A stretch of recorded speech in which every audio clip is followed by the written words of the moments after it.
Sa ayaw at gusto mo, babalik sa'yo ang ginawa mo sa kapwa mo. Para sa mga taong akala nila dire-diretso mga ginagawa nilang mali sa kapwa. Feeling nila may forever na sa kanilang ginagawang masama sa kapwa nila, na akala nila di na matatapos ang panahon. Para sa mga taong akala nila hindi na babalik ang mga ginagawa nila sa buhay ng iba, na kung mabuhay ay parang walang takot, walang tigil, walang preno sa masamang gawa nila. Ganun din ang masama. Ganun din ang hindi mabuti. Ganun ang mga masasamang mga salita at mga pangyayaring inimbento mo para lang makasira ng kapwa. Lahat ito alam ng Diyos. Lahat ito nakikita at alam ng Diyos. Kaya sa lahat ng mga biktima ng mga taong ganito, hindi kayo ang gaganti.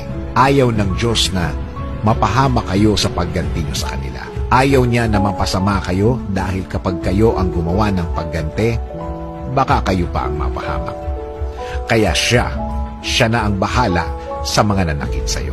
Again, hindi ikaw ang gaganti. Hindi ikaw ang babawi. Hindi mo business yun. Hindi mo concern yun. Sa Diyos yun.